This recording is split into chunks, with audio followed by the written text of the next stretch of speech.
Madam President, I support the motion of Senator Mig Zubiri to strike sa record yung video presentation ni Senator Amy Marcos. I've been in public service broadcasting sa media for almost 30 years now. First time na ako nakita ng How Shao presentation kanina. But before that, let me tell you this. Sana wag nating gamitin yung plenary para sa mga conspiracy theories natin. Sana maging totoo lang tayo. Again, babalikan natin yung sinasabi ko, experience ko sa media. 30 years na po ako sa media. Kapag ako po or anybody from the media, professional, legit, hindi yung house show, pag nag-expose, gumawa ng expose, binabakapan yan ng video related doon sa expose, hindi yung gawa-gawa, hindi yung katang-isip, hindi yung opinion. Pag naglabas ng expose ang isang tao, especially dito sa bulwagang ito, dapat related doon sa sinasabi noong senador.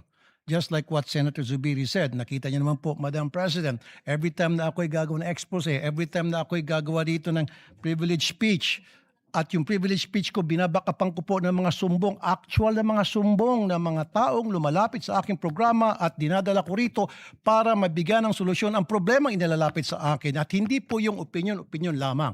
Ganun po dapat tayo rito.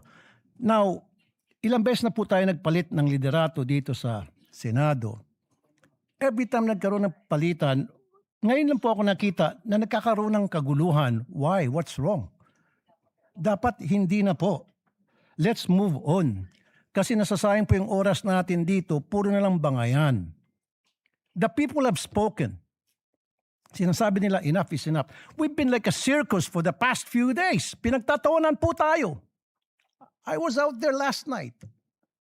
Pag naglalakad ako, kinakausap ko ng mga tao, ano nangyari sa Senado? Ano bang nangyari sa inyo? What's going on?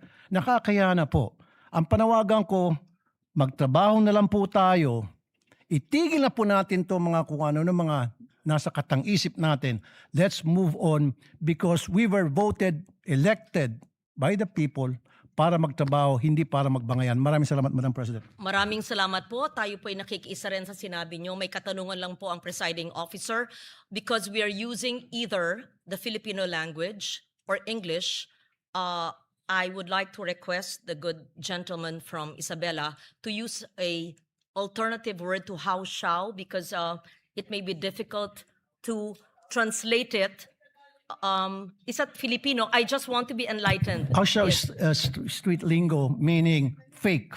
I'm sorry. Ibig sabihin fake, Okay. ibig sabihin peke. Yes. So that it's clear because I Pirated. was also asked. So are Pero you Tagalog na yun. are you there editing or amending the statement? Sige, from because how even shall, the, let's the edit it to spelling was not clear fake. also to the stenographers. Hindi legit. Okay, yun Opo. lang po. Thank you. Thank you very Thank you, much. Madam President.